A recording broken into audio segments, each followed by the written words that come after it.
Okey, kita tengok ayat yang ke 29, 30, 31. Sebab ayat tu dia konten dia bersama-sama. Auzubillahi minasyaitanir rajim. Bismillahirrahmanirrahim. Assalamualaikum warahmatullahi wabarakatuh. Alhamdulillah wassalatu wassalamu ala Rasulillah wa ala alihi wa ashabihi wa man tabi'ahum bi ihsanin ila yaumiddin, amma ba'd. Muslimin muslimat yang dikasihi sekalian, syukur kepada Allah Taala pada malam ni dapat kita menyambung majlis ilmu kuliah asas bahasa Quran dan tadabbur Al-Quran. Kita masih meneliti surah Al-Insan. Kita meneliti surah Al-Insan, surah yang ke-76. Dan pada malam ni kita sama-sama semak daripada ayat yang ke-29, 30 dan 31. Kita dah baca dulu ayat 29, tapi kita ulang balik kerana konten dia bersama-sama. Mari kita mulakan majlis ini dengan membaca ummul kitab dahulu. Al-Fatihah. A'udzu billahi minasyaitonir rajim. Bismillahirrahmanirrahim. Alhamdulillahi rabbil alamin. Ar-Rahmanir Rahim. Maliki yaumiddin. Iyyaka na'budu wa iyyaka nasta'in. Ihdinas siratal mustaqim. Siratal ladzina an'amta 'alaihim ghairil maghdubi 'alaihim waladdallin. Amin. Sekarang kita perhatikan surah Al-Insan pula, bermula ayat yang ke-29. Jadi saya baca, jemaah ikut. A'udzu billahi minasyaitonir rajim. A'udzu billahi minasyaitonir rajim. Inna hadhihi tadhkirah. Inna hadhihi tadhkirah. Faman syaa'a ittakhadha ila rabbih sabila. Faman syaa'a ittakhadha ila rabbih sabila. Wa ma tasyaa'una illa an yasha'a Allah. Wa ma tasyaa'una illa an yasha'a Allah. Inna Allah kana aliman hakima. Inna Allah kana aliman hakima. Yudkhilu man yasha'u fi rahmatih. Yudkhilu man yasha'u fi rahmatih. والظالمين أعد لهم عذابا أليما. والظالمين أعد لهم عذابا أليما. صدق الله العظيم. Baik, sebagaimana biasa kita dengar terjemahan umum dulu. Bacakan terjemahan ni. Bismillah. Bismillahirrahmanirrahim. Ayat 29. Sesungguhnya ayat-ayat ini adalah peringatan, maka barang siapa menghendaki kebaikan bagi dirinya, tentu dia mengambil jalan menuju kepada Tuhannya. Tetapi kamu tidak mampu menempuh jalan itu kecuali apabila dikehendaki Allah. Sesungguhnya Allah Maha mengetahui lagi Maha bijaksana. Ayat 31. Dia memasukkan sesiapa pun yang dia kehendaki dalam rahmatnya, yakni syurga. Adapun bagi orang yang zalim disediakannya azab yang pedih. Jazakallah khairan. Baik, jemaah sekalian, mari kita tengok makna perkata daripada ayat 29. Kita ulang semakan saya. Daripada awal ayat, inna sesungguhnya, Inna sesungguhnya, hadhihi ini. hazihi ini, Ini dipanggil isim mausul, isim isyarah, isim isyarah. Dan ini adalah untuk menunjuk ini bagi kalimat muannas, tadhkiratun tadhkirah.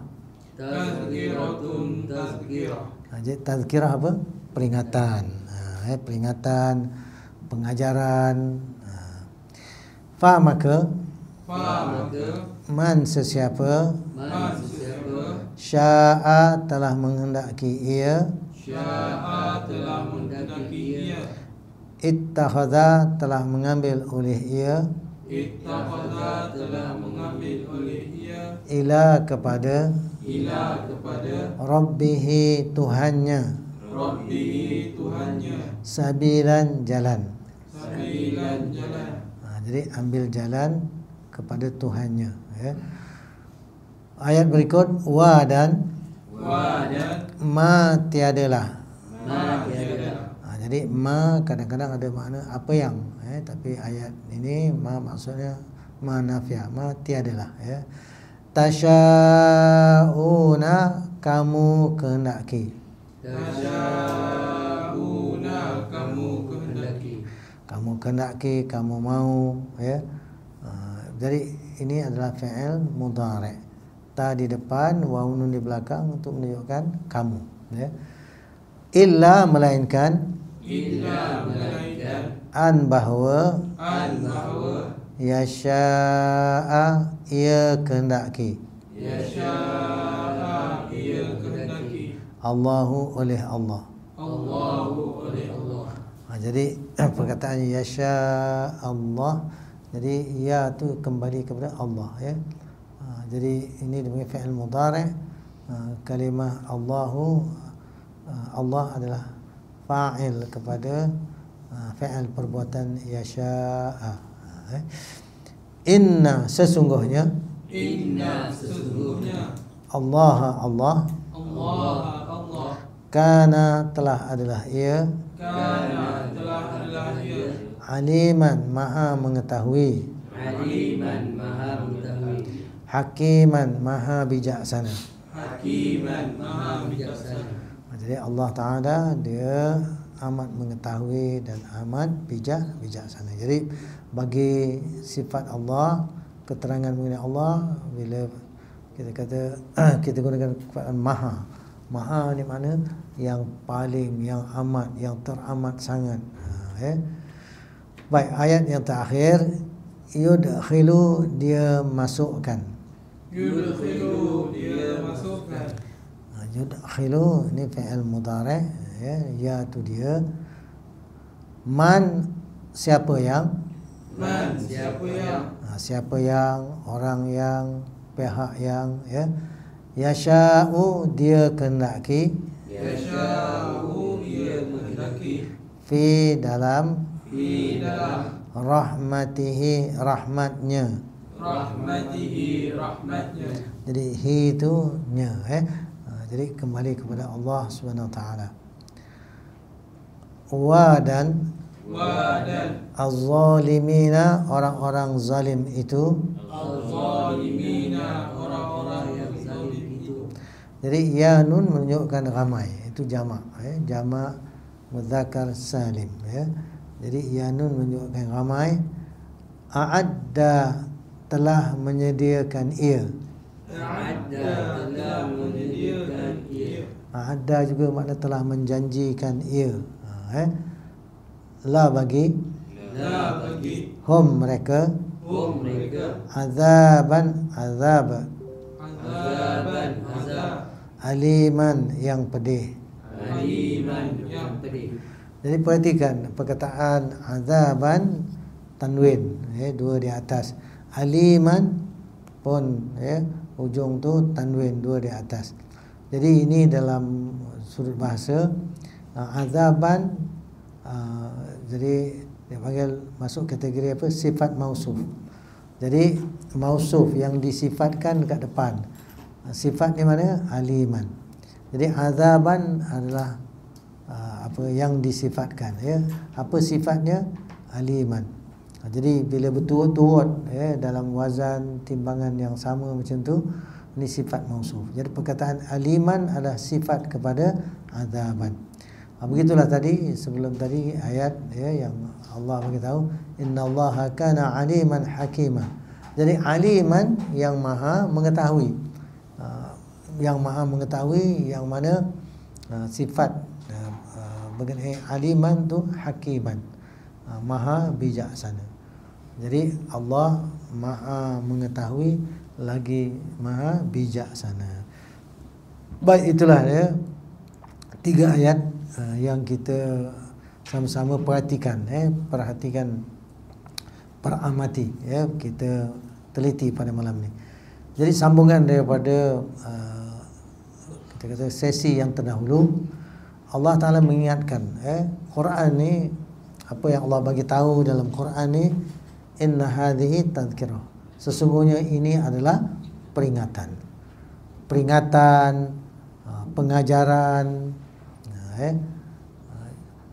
Maka orang yang dia menghendaki, orang tu, ya, dia mengambil jalan kepada Tuhannya. Jadi orang yang ambil ingatan, orang yang nak ambil ingat, orang yang nak ambil pelajaran, maka dia akan mengambil jalan pedoman yang diberi itu untuk apa? Untuk taqarrub ila Allah. Taqarrub ila Allah maknanya mendekatkan diri kepada Allah. Maksud taqarrub ila Allah juga maknanya memberikan ketaatan kepada Allah SWT dalam kehidupan dia, ya, dalam semua perkara, dalam semua keadaan. Jadi peringatan-peringatan Allah adalah untuk pedoman bagi manusia. Jadi dalam Quran ada banyak ayat-ayat lain yang mengingatkan bahawa Quran ni apa dia? Hudan linnas wa bayyinatin minal huda wal furqan, ya. Syahrul Ramadan alladzi unzila fihi al-Quran hudan linnas wa bayyinatin minal huda wal furqan. Bulan Ramadan, bulan yang telah diturunkan dalamnya akan Al-Quran. Al-Quran ni hudan linnas, petunjuk bagi manusia. Wa bayyinatin minal huda wal furqan, dan penjelasan keterangan daripada petunjuk dan juga pembeza. Maka bila dibagi ingat, maka orang beriman dia akan ambil jalan, ya, untuk menuju Tuhannya. Kemudian ayat yang ke-30, ini kita sambung, wa ma tasyauna illa ayyasha Allahu, dan tiadalah kamu menghendaki, tiadalah kamu mau, melainkan bahawa dia menghendaki, Allah menghendakinya.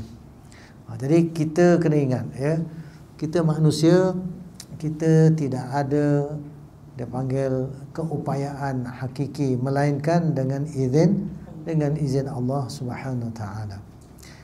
Bagi kita bersyukurlah. Kerana apa? Kerana leluhur kita, ya, ayah kita, atuk kita, moyang kita, mereka telah buat pilihan untuk berada di atas agama yang benar ini, dan kita meneruskan, ya, pegangan yang sama. Namun ingat, kita perlu menggali ataupun mencari ilmu untuk mengetahui apa perincian-perincian mengenai dengan agama Allah ini. Walaupun, ya, kita diperkenalkan ataupun kita diajar, dididik supaya beriman kepada Allah, secara asasnya kita tahu rukun iman, kita tahu rukun Islam. Namun ingat, agama Islam ni lengkap sempurna, maka kita perlu berusaha untuk mengetahui perincian-perinciannya. Jadi dalam hal keimanan, ya, kita diperingatkan oleh Allah Ta'ala, innaka la tahdi man ahbabta walakinna Allah yahdi man yasha. Sesungguhnya engkau wahai Muhammad, la tahdi man ahbabta, tiadalah engkau berupaya menunjuk orang yang kau kasihi, walakinna Allah yahdi man yasha, akan tetapi Allah Ta'ala dia menunjuk siapa yang Allah Ta'ala kehendaki. Jadi dalam hal itu mengingatkan kita bagaimana Rasulullah SAW dalam dakwah ingin sangat supaya kaum dia, apatah lagi kaum kerabat dia, termasuk bapa saudara dia, ya, menerima kebenaran Islam ini. Namun kita tahu di awal dakwah Islam, majoriti daripada masyarakat di kota Mekah menolak, tak terima, apatah lagi para penguasa yang ada. Mereka menolak, mereka tak mau terima kebenaran. Rasulullah SAW pernah berdoa, ya Allah, kuatkanlah Islam ini dengan salah seorang daripada Umar, sama ada Umar ibn Khattab ataupun Umar ibn Hisham, Abu Jahal. Maka Allah Ta'ala memilih, memperkenankan doa Rasulullah, dan Allah pilih Umar al-Khattab, ya, untuk masuk Islam. Dan kita tahu kisah bagaimana Sayyidina Umar nak masuk Islam pun bukannya kita kata jalan yang mudah, tapi jalan yang sangat mencabar. Kita tahu Sayyidina Umar adalah orang yang sangat keras menentang dakwah Islam ketika di awal dakwah Islam. Jadi Rasulullah berdoa, ya Allah, kuatkanlah Islam ni dengan salah seorang daripada Umar ni. Jadi kisahnya Sayyidina Umar ni benci kepada dakwah Islam, dah sampai peringkat dia dah garas pedang dah nak pergi bunuh Nabi sallallahu alaihi wasallam. Jadi dalam perjalanan dia nak pergi itu, maka di tengah jalan disapa, ditegur. Dalam riwayat menerangkan orang Islam, orang beriman yang mungkin dia tak menzahirkan keislaman dia secara terbuka lagi. Dia kata, wahai Umar, kau nak pergi mana tergesa-gesa ni? Dengan dia bawa pedang, ya. Jadi Sayyidina Umar kata, aku nak diselesaikan masalah masyarakat Quraisy. Disebabkan apa? Nabi Muhammad sallallahu alaihi wasallam dia menyampaikan dakwah Islam, maka masyarakat kafir Quraisy menganggap ni Muhammad ni datang pecah belah masyarakat kita, menjadikan orang berpisah suami dengan isteri, berpisah anak dengan bapa, dengan ibu, dengan keluarga.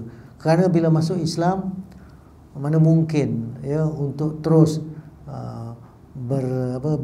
suami isteri, seorang kafir, seorang Islam, tidak, ya.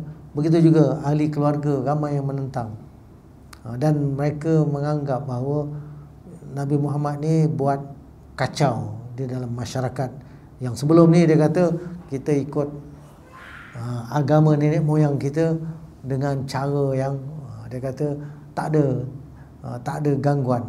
Ini nampaknya ada orang buat gangguan. Jadi dia nak bunuh Nabi sallallahu alaihi wasallam. Jadi orang tu tegur, kau ni nak pergi selesaikan masyarakat Quraisy punya masalah, tapi masalah ahli keluarga kau pun kau tak boleh settlekan. Ini bahasa kita lah. Maka Sayyidina Umar macam terkejut bila kena templak, ataupun kena kita kata kena sindir, kena tegur. Apalah kau ni sibuk-sibuk nak selesaikan masalah masyarakat konon, sedangkan hal anak beranak engkau pun kau tak boleh nak settle. Kalau masa kita hari ni Sayyidina Umar terkejut, dia kata, apa maksud awak? Kau punya adik dengan kau punya ipar pun nak masuk Islam, itu pun kau tak boleh nak handle. Ini nak pergi sibuk dengan masyarakat yang lebih besar. Jadi Sayyidina Umar tercabar, dan kata-kata tu dia tak jadi teruskan dia punya perjalanan nak pergi bunuh Nabi SAW. Sebaliknya berpatah balik pergi rumah adik dia, Fatimah. Suami dia siapa nama? Apa dah. Jadi bila dia orang sampai sana, Sayyidina Umar sampai sana, dia dengar, ini dia orang ni tengah baca Quran ni. Maka dia pun ketuk pintu dengan begitu kasar. So buka pintu, dia orang sedang belajar Al-Quran. Terkejut, ya. Wah, macam mana ni? Khabbab yang mengajar Quran waktu tu tak boleh nak lari dah. Maka dia orang sembunyikan dia dalam bilik. Maka dia orang buka juga pintu. Sayyidina Umar kata, apa kau buat ni? Dia bahasa kita lah. Dia kata, ya, kami duduk berbincang-bincang. Apa pada tangan kau tu? Apa yang kau baca tu? Apa yang kau belajar ni? Sayyidina Umar nak minta helaian yang ditulis Al-Quran. Adik dia kata tak boleh, kau kotor. Jadi Sayyidina Umar kata, betul lah kau ni dah masuk agama Muhammad. Jadi dia senang cakap, bila bercakap dengan keadaan dia mencabar keimanan adik dia dan ipar dia. Adik dia sebagai seorang perempuan sangat tegas, katakan, kami tidak akan tinggalkan agama yang benar ini. Ya, Sayyidina Umar marah sampai pukul adik dia. Adik dia cakap, apa, kau nak bunuh pun bunuhlah, kami tetap tidak akan tinggalkan agama benar. Dia jadi macam pelik, engkau ni apa, agama apa kau belajar, apa yang kau ikut ni, sampai nak mati pun sanggup. Jadi bila macam tu dia minta aku nak tengok, nak baca apa yang kau belajar. Kau kotor, tak boleh pegang helaian-helaian begini. Okeylah. Sayyidina Umar kata, aku pergi bersihkan diri, aku nak dengar, nak baca apa yang kau belajar. Dia betul-betul, dia gentleman, nak tahu sungguh apa yang belajar. Dia pergi bersihkan diri, pada dia patah balik. Dan itulah dia dia mendapat peluang untuk membaca ayat awal daripada surah Taha. Jadi dalam surah Taha tu, surah yang ke surah yang ke 20, ya, firman Allah Taala. Ni Sayyidina Umar baca dan memberi kesan kepada jiwa dia. Taha ma anzalna 'alaikal qur'ana litashqa illa tadhkiratan liman yakhsha tanzilan mimman khalaqal arda was samawatil 'ula ar-rahmanu 'alal 'arsy istawa. Saya pun tak ingat sampai ayat berapa, tapi di awal surah Taha tu, Taha. Jadi semua baca, dan dia baca dengan faham. Ma anzalna 'alaikal qur'ana litashqa. Tiadalah telah kami turunkan atas engkau Quran ini bagi engkau jadi celaka. Illa, melainkan tazkirah, peringatan. Liman yakhsha, bagi orang yang dia takut kepada Allah SWT. Jadi Quran ni bukan nak mencelaka, bukan nak menyusahkan, tapi peringatan bagi orang yang takut kepada Allah. Quran ni tanzilan, turun, penurunan, mimman khalaqal arda was samawatil ula, daripada pihak yang itu Allah Ta'ala yang telah menciptakan bumi dan langit-langit yang tinggi. Quran ni datang daripada Tuhan pencipta, pencipta langit dan bumi dan langit. Ar-Rahman, Allah yang Maha Pemurah itu, 'alal 'arsy istawa, di atas arasy dia berada, dia bersemayam. Jadi ayat-ayat yang Sayyidina Umar baca sendiri itu sebenarnya memberi kesan kepada jiwa dia.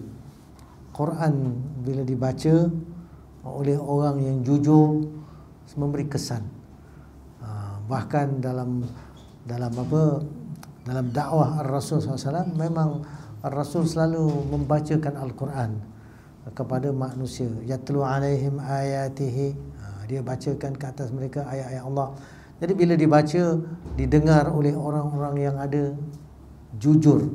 Tu Sayyidina Umar waktu dia nak dengar balik apa, dia nak baca balik apa yang dia orang sebut belajar ni, dia datang dengan penuh kejujuran, nak tahu apa benda, apa yang kau belajar. Jadi bila dia dah baca tu, terkesan kepada jiwa dia, nada dia, marah-marah semua dah berubah. Dia kata, mana Muhammad? Jadi bila macam tu, Khabbab yang bersembunyi dalam rumah tu, ya, kerana Khabbab yang mengajar Quran tahu bahawa wah, Sayyidina Umar ni dah berubah, nada dia bukan marah tapi nak tahu mana Muhammad. Maka dia kata, dia pun keluar, dia kata, aku boleh tunjukkan Muhammad di mana. Jadi Khabbab bawa, ya, ada orang bawa dia untuk pergi rumah Arkam bin Arkam.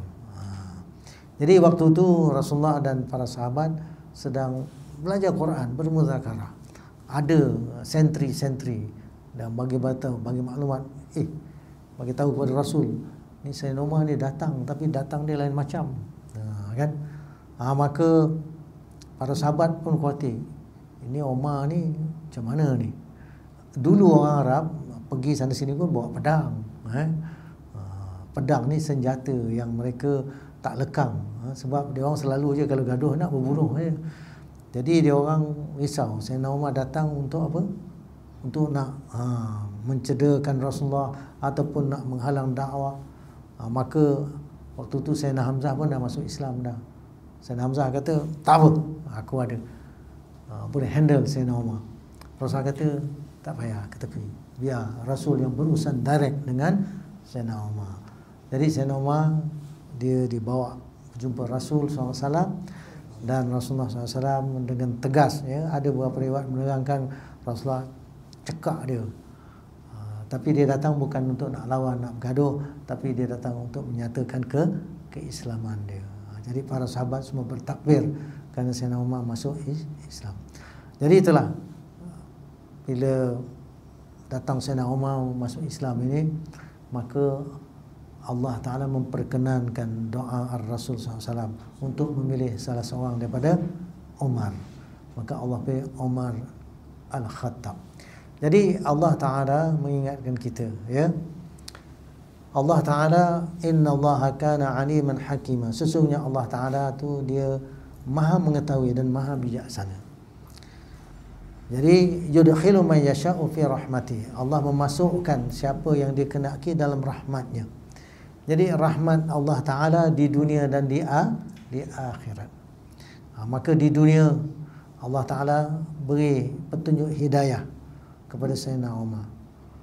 Jadi dalam hal itu yang Allah kata, innaka la tahdi man ahbabta walakinna Allah yahdi man yasha. Engkau Muhammad, kau tak upaya nak beri petunjuk orang yang kau kasihi, tapi Allah menunjuk siapa yang Allah kehendaki. Jadi dalam dunia dakwah dan perjuangan, kerja kita adalah menyampaikan, beri peringatan. Kita lasta alaihim bimusaitir. Tiadalah engkau atas mereka ni orang yang ada kuasa, ya. Jadi kita hanya menyampaikan, memperdengarkan, dan kita mengajak orang supaya buat pilihan yang betul. Buat pilihan yang betul.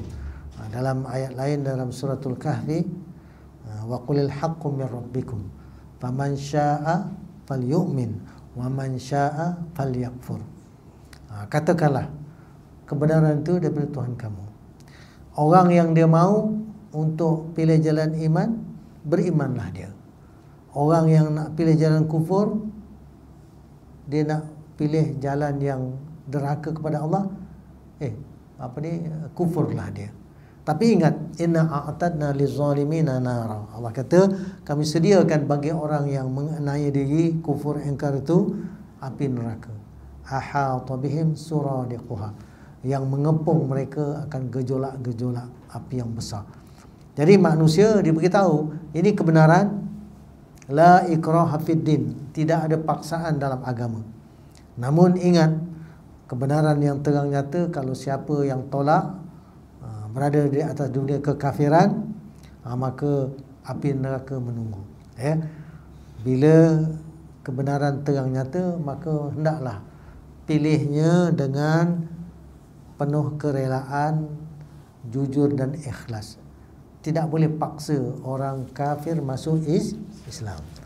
Namun bila dah masuk Islam dengan pilihan yang bersungguh, maka hendaklah dia mengerjakan ketaatan dalam semua perkara. Dan tidak boleh dia berpatah balik. Kalau dia murtad, maka diberi ingat, diberi warning, beri peluang untuk bertaubat. Ini diberi tempoh 3 hari. Kalau dia tetap untuk berada di atas dunia murtad kekafiran, maka tak layak lagi hidup hukum bunuh. Kenapa? Kerana agama Allah ni kena dijaga supaya tidak dimain-main, disenda-sendakan, ikut suka, nak masuk, nak keluar, masuk, keluar, masuk, keluar, tak boleh. Kena berada di atas agama Allah sampai akhir hayat. Jadi dalam Islam ini yang membawa rahmat, ya. Begitu juga dengan Al-Quran juga membawa ataupun mendapat rahmat. Yudkhilu man yasha'u fi rahmatih. Allah dia masukkan siapa yang dia kehendaki dalam rahmatnya. Itu sebab dengan Al-Quran ini, wa idza quri'al Quran fastami'u lahu wa ansitu la'alakum turhamun. Bila dibacakan Al-Quran, Allah kata fastami'u lahu, sungguh-sungguh kamu dengarnya, wa ansitu, diamlah kamu, la'alakum turhamun, supaya kamu mendapat rahmat. Jadi dengan Al-Quran kita dengar, kita beriman, kita beramal, itulah yang mengundang rahmat Allah SWT. Rahmat mana? Kebaikan-kebaikan, baik dunia maupun akhirat. Bagi mereka yang tahu kebenaran, sengaja mengabaikannya, meninggalkannya ataupun mengingkarinya, itu orang menganiaya diri. Maka Allah kata waz-zalimina a'adda lahum 'adzaban alima. Orang-orang yang zalim, orang yang menganiaya diri itu, kami sediakan bagi mereka azab yang pedih. Jadi ada kelompok yang dia zalim sampai dia tidak mau beriman. Wal kafiruna humuz zalimun. Orang kafir tu adalah orang yang menganiaya diri. Kemudian kita juga jangan menjadi orang yang tidak sami'na wa ata'na. Jangan jadi macam Yahudi, sami'na wa asana. Kami dengar, dia kata, tapi tak mau dia nak melaksanakan ketaatan. Jadi orang munafik adalah orang yang dia mengaku je beriman. Zalika bi annahum amanu thumma kafaru fatubi'a ala qulubihim fahum la yafqahun. Orang munafik ni orang yang dia telah mengaku beriman, kemudian dia tak jaga iman, dia kufur, rosakkan iman dia, deraka kepada Allah, sama ada dengan syirik atau dengan ragu-ragu. Jadi Allah kata, Allah cap meteri, fatubi'a ala qulubihim, maka Allah kata dicap meteri atas qulub mereka, jantung, qalbu, akal fikiran mereka. Fahum la yafqahun, maka mereka tak faham agama Allah, tak faham kebenaran yang Allah datangkan ini. Jadi orang macam ni Allah sediakan bagi mereka azaban alima. Orang munafik akan dapat neraka yang paling teruk. Innal munafiqina fid darkil asfali minan nar. Seseorang yang orang munafik itu dalam tingkatan daerah neraka jahanam yang paling rendah sekali. Asfali minan nar, paling rendah, paling hina daripada neraka. Orang kafir neraka, tapi orang munafik lagi teruk. Kerana apa? Kerana dia tahu kebenaran tapi dia senda-sendakan, dia main-mainkan, dia memperolok-olokkan. Dan kalau tengok dalam surah Al-Munafiqun sendiri, Allah menceritakan orang munafik ni sebenarnya dia menghalang, dia kerja dia menghalang orang daripada agama Allah dalam erti kata yang benar. Jadi orang munafik ni Allah sebut, perangai dia apa? Fasaddu an sabilillah, ittakhadhu aymanahum junnah fasaddu an sabilillah innahum sa'a ma kanu ya'malun. Mereka jadikan sumpah-sumpah mereka sebagai orang beriman itu perisai. Fasaddu an sabilillah, lalu mereka menghalang manusia dari jalan Allah. Innahum sa'a ma kanu ya'malun, sesungguhnya mereka amat buruk, amat keji, amat jahat apa yang mereka kerjakan. Jadi kalau mengaku Islam, kalau mengaku beriman, tapi menghalang orang daripada agama Allah, menghalang orang daripada syariat Allah, menghalang orang daripada kitab Allah, menghalang orang daripada sunnah Rasulullah, menghalang orang daripada ditegakkan agama Allah sebagaimana Allah perintah, menghalang orang tegakkan agama Allah sebagaimana Rasulullah dan para sahabat telah menegakkannya, maka dikhawatiri itu sifat-sifat munafik. Maka kalau jumpa golongan yang begini, kita ajak mereka supaya bertaubat. Jangan berpanjangan berada di atas jalan yang tak benar atau pendirian yang tak betul itu. Jadi itulah, kita hendakkan supaya apa? Kita berjaya dunia dan akhirat. Jadi dalam hal kebenaran ini, Allah Ta'ala mengingatkan kita, Allahu yajtabi ilaihi man yasha' wa yahdi ilaihi man yunib. Allah Ta'ala dia memilih kepadanya siapa yang Allah kehendaki. Jadi Allah nak pilih Sayyidina Umar Al-Khattab, Allah tak pilih Umar Ibn Hisham. Itu hak Allah Ta'ala.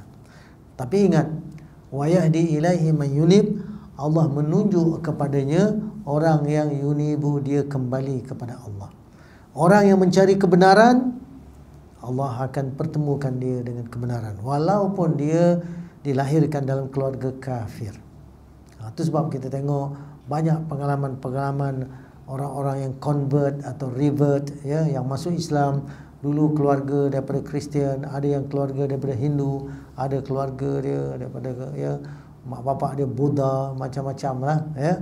Ada yang ateis, tapi dia mencari-cari kebenaran. Macam Cat Steven akhirnya jadi Yusuf Islam, ya, Yusuf Estes, Khalid Yasin, ramai lagi. Kalau kat Malaysia pun ada Brother Firdaus Wong, ya, Husin Yi, ramai lagi lah, ya, mereka yang sebenarnya berfikir dan mengkaji hendakkan kebenaran. Maka akhirnya Allah pertemukan dengan kebenaran.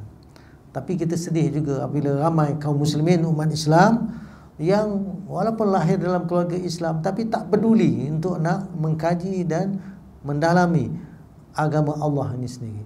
Maka ramai yang jadi munafik, ramai juga yang ada murtad, ramai yang juga rosak iman dia. Kenapa? Dia pun tak peduli nak kaji iman, nak jaga iman, nak bina iman. Maka bagi kita, mari kita buat pilihan yang betul, sungguh-sungguh berpegang kepada kitabullah dan as-sunnah, kerana di situ ada jaminan selamat. Ya, kata Rasulullah SAW, taraktu fikum amrain, aku tinggalkan kamu dua perkara, ma in tamassaktum bihima, apa saja kamu berpegang dengan keduanya ini, lan tadillu abada, sekali-kali tak akan kamu sesat selama-lamanya. Kitabullah was sunnati, kitab Allah dan sunnah aku. Jadi ma in tamassaktum bihima, apa saja jika telah berpegang kamu dengan keduanya. Apa saja tu, sebab kita kena tahu apa dia, ekonominya, sistem pemerintahannya, sistem perundangannya, sistem mahkamah keadilan, dasar-dasar luar negara. Jadi kita hidup di akhir zaman hari ini, kita lihat pelanggaran ataupun lawan daripada kebenaran yang Allah datangkan itu berleluasa. Apatah lagi dalam dunia umat Islam yang sangat lemah, kita lihat di kalangan pemimpin-pemimpin di negara-negara kaum muslimin, meraihkan pemimpin-pemimpin kafir dengan memberikan macam-macam lah, aset, beli aset, beri aset, lepas tu, ya, menjalin hubungan supaya apa, nanti mendapat habuan dunia, tetapi kaum muslimin kita diabaikan ataupun dikhianati. Ya, tengok Gaza hancur lebur, tetapi pemimpin-pemimpin dunia Arab ada yang meraihkan golongan-golongan yang memberikan, ya, senjata peralatan untuk menghancurkan Gaza. Jadi itu kita kata terang-terang pihak mana yang dia pergi dan apa yang dia buat. Apakah begitu yang disuruh oleh syariat? Jauh sekali, ya. Jadi itulah kita yang, ya, tidak ada bidang kuasa ini, kita kena mengingatkan diri kita dan mengingat semua pihak supaya kembalilah kepada kebenaran yang Allah datangkan, jangan ikut kehendak orang kafir.